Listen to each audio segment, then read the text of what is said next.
What separates the amateurs from the professionals? Brilliance in the basics is a testament to the fact that the key to conquering great heights lies in mastering the seemingly insignificant steps along the way. In our fast-paced world, it's all too tempting to leap towards the thrill of the advanced, the high speed, low drag, without laying a solid foundation. Yet, this universal truth prevails.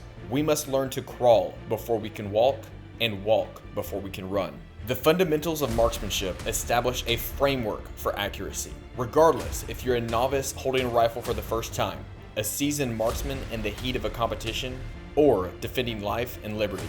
Proper aiming brings the target and your firearm into perfect alignment. Effective trigger control ensures that the sights will not be disturbed during manipulation of the trigger.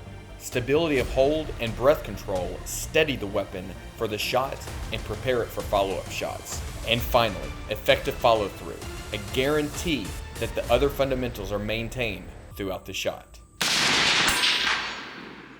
And in this video, I'm going to explain why I consider follow-through to be the most important fundamental. But first, let me get out of this dirt.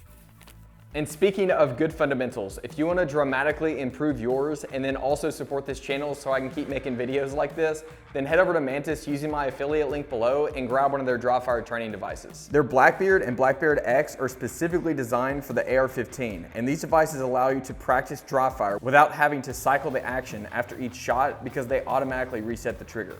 And the Blackbeard X uses an accelerometer and Bluetooth to sync with the Mantis Laser Academy, and this can further analyze your shot groups to help work on your fundamentals. And if you use my affiliate link below in the description of the video, it'll help support the channel at no extra cost to you, which is awesome, especially when YouTube likes to demonetize channels like this. So thanks for your support, and let's get back to the video.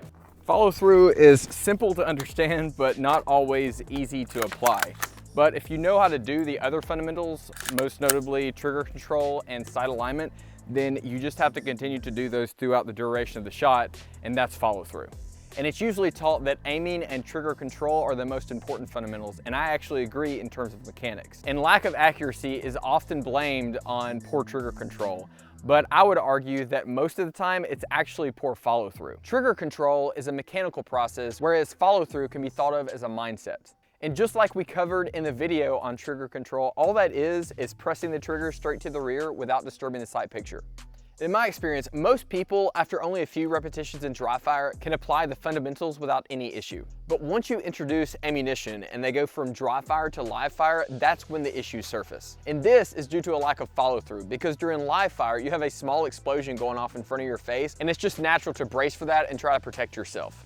So if you have no issue with dry fire and applying the fundamentals in dry fire, but then once you add ammunition to the mix, you start missing the shot and start anticipating the shot, then the problem is not mechanical, but psychological. Shot anticipation is bracing or flinching just before the shot breaks in anticipation for that recoil. One method that's commonly implemented to help mitigate this anticipation is to tell the student to slowly press that trigger to the rear so that the shot surprises them. The idea is that it prevents them from knowing when the gun's gonna go off so that they don't know when to brace. However, I've found that this method only works sometimes because one, it's not natural to want to let something surprise you. And then two, after only a few repetitions, most people know where that wall of that trigger is and can predict when the gun's gonna go off. So another thing that I try to do, and this is more of a mindset I try to get my students into, is to tell them to passively allow that recoil to happen rather than try to force the gun to go off. So most of the time, this is how it happens. Someone gets behind the gun, this is a cleared weapon, they get behind the gun and they're slowly prepping that trigger, and they know that they're so close to that wall, and so they're getting more and more anxious about the recoil happening, so that they're gonna brace and they're gonna try to force the gun to go off. Well, that is the bracing that we're trying to avoid and what we're trying to mitigate. One of my favorite methods for helping to diagnose shot anticipation is with a ball and dummy drill. And a ball and dummy drill is where you take dummy rounds and live rounds and you load them intermittently in the magazine so that when you give them that magazine, they don't know when the gun's gonna go click and when the gun's gonna go bang. So they'll be behind the gun, they'll shoot a few shots, and then eventually that dummy round will load in the chamber and they'll press the trigger, and instead of going bang, it'll just go click. And if you see the muzzle dip, then you'll know that you're anticipating the shot. Just be mindful that if you do this with an experienced shooter, you will also see the muzzle dip. However, when the muzzle dips for an experienced shooter, they are recovering from the recoil that their brain was expecting, not anticipating the shot before that recoil occurs. So if you did a slow motion video on an experienced shooter with a ball and dummy drill, and you had them shoot a few rounds, and then they got to that dummy round, it would go click, and then the muzzle would dip, rather than the muzzle dipping followed by the click.